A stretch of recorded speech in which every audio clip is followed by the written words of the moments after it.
Hello അസ്സലാമു അലൈക്കും. എടാ 7ാം ക്ലാസ് അറബി പരീക്ഷ ക്രിസ്മസ് പരീക്ഷയിൽ വരാൻ സാധ്യതയുള്ള ഒരു ഗ്രാമർ ക്വസ്റ്റ്യനാണ് സാറൊന്ന് ഡിസ്കസ് ചെയ്യാൻ പോകുന്നത്. റെഡിയാണല്ലോ? കുറഞ്ഞ സമയങ്ങൾ കൊണ്ട് എളുപ്പത്തിൽ പറയാൻ പോവാണ്.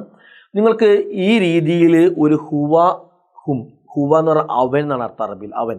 ഹും എന്ന് പറഞ്ഞാൽ അവർ കുറേ പുരുഷന്മാർ, അവർ കുറേ ആൺകുട്ടികൾ എന്നാണ് അർത്ഥം വരിക. ഹുവ എന്ന് പറഞ്ഞാൽ ഒരാളാണ്, ഹും എന്ന് പറഞ്ഞാൽ ഒരാളാണ്. ഈ രണ്ട് തരത്തിലുള്ള ഫേൽ എന്ന് പറഞ്ഞാൽ വെർബുകൾ സെപ്പറേറ്റ് ചെയ്യാനുള്ള ചോദ്യം നിങ്ങൾക്ക് പരീക്ഷയ്ക്ക് ഉണ്ടാവും. അപ്പോൾ ഹുവ എന്ന് പറഞ്ഞ സാർ എന്താ പറഞ്ഞത്? ഹുവ എന്ന് പറഞ്ഞാൽ അവൻ എന്നാണ് അർത്ഥം അല്ലേ? ഹുവ എന്ന് പറഞ്ഞാൽ അർത്ഥം അവൻ എന്നാണ്.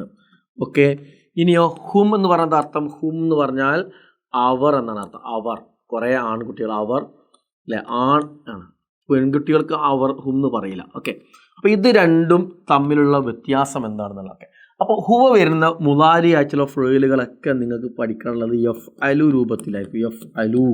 അതായത് നമുക്ക് എന്ത് പറയാം? യക്തുബു അല്ലേ? പിന്നെ നിങ്ങൾക്ക് അറിയുന്ന വാക്ക് ഏതാണ്? യക്തുബു. യജ്ലിസു ഇരിക്കുന്നു അല്ലേ? ഇതൊക്കെ അവൻ ചെയ്യുന്നു എന്നർത്ഥം. അവൻ ഇരിക്കുന്നു, അവൻ എഴുതുന്നു എന്നൊക്കെയാണ് അർത്ഥം.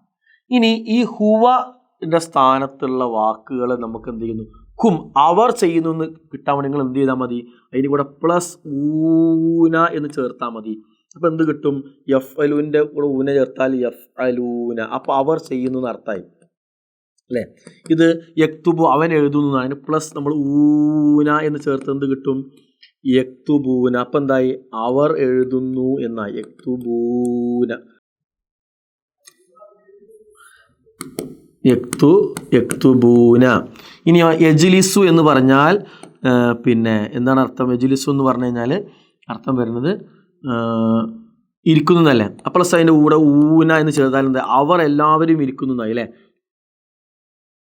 യജ്ലിസൂന. ഓക്കെ. യജ്ലിസൂന. ക്ലിയർ ആയല്ലോ? ഇങ്ങനെ നിങ്ങൾക്ക് ഹുവ എന്നുള്ള വാക്കിന് ഇങ്ങോട്ട് മാറ്റാം. ഇനി നേരെ തിരിച്ച് നമുക്ക് ചെയ്യാം. ഇപ്പം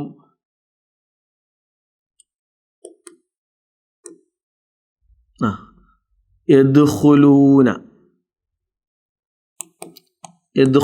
എന്നുള്ള വാക്ക്. യദ്ഖുലൂന എന്നുള്ള വാക്ക് അല്ലേ? യദ്ഖുലൂന എന്നുള്ള വാക്ക് നമ്മോട് പറയണം അതിൻ്റെ ഹുവൻ്റെ സ്ഥാനത്ത് ഈ ഭാഗത്തേക്കുള്ളത് എഴുതണം. അപ്പോൾ ഇവിടെ ഊന എന്നുള്ളത് ഒഴിവാക്കി എഴുതിയാൽ മതി. അപ്പം എന്ത് വരിക? യദ്ഖുലൂനൻ്റെത് എഴുതാൽ അല്ലേ? യദ്ഖുലു എന്ന് നമുക്ക് എന്ത് കിട്ടി? നമുക്ക് പിന്നെ അതിൻ്റെ ഹുവൻ്റെ സ്ഥാനത്തുള്ള വാക്ക്. ഇതേപോലെ നിങ്ങൾക്ക് ഇതൊന്ന് ഫില്ല് ചെയ്ത് നോക്കാം. അപ്പോൾ യസ്ബഹു എന്നുള്ളത് എന്താവും? അതിന് കൂടെ പ്ലസ് ഊന ചേർത്താൽ, പ്ലസ് ഊന എന്ന് ചേർത്ത് എന്ത് കിട്ടും? യസ്ബഹൂന. ഫില്ല് ചെയ്യാൻ പറ്റൂലേ? യസ്ബഹൂന ഫില്ല് ചെയ്യാം. ഇനി യദ്ഹബൂന, ഊന ഒഴിവാക്കിയിട്ട് എഴുതിയ ഹുവൻ്റെ സ്ഥാനത്ത് കിട്ടും. യദ്ഹബൂനൻ്റെ എന്ത് ചെയ്യും? യദ്ഹബു എന്ന് കിട്ടും. ഓക്കെ. യക്ദിബു ഹുവൻ്റെ സ്ഥാനത്ത്, തന്നെ ഹുമ്മിൻ്റെ സ്ഥാനത്ത് കൊണ്ടുവരുന്നത് ചെയ്താൽ മതി. യക്ദിബൂന. ഓക്കെ. ക്ലിയർ ആയല്ലോ? യസ്തൈഖിലു. അപ്പോൾ ഊന ചേർത്താൽ മതി. യസ്തൈഖിലൂന. കണ്ടോ? ഈ രീതിയിൽ നിങ്ങൾക്ക് ഹുവൻ്റെ സ്ഥാനത്തുള്ള തന്നെ ഹുമ്മിൻ്റെ സ്ഥാനത്ത് വാക്കാം, ഹുമ്മിൻ്റെ സ്ഥാനത്തുള്ള ഹുവൻ്റെ സ്ഥാനത്ത് വാക്കാം. ഈ ക്വസ്റ്റ്യൻസ് എന്തായാലും പരീക്ഷയ്ക്ക് വരും. വന്നാൽ ഇതേപോലെ ആൻസർ ചെയ്തിട്ട് മാർക്ക് സ്കോർ ചെയ്യാം. ഓക്കെ. All the best. അസ്സലാമു അലൈക്കും.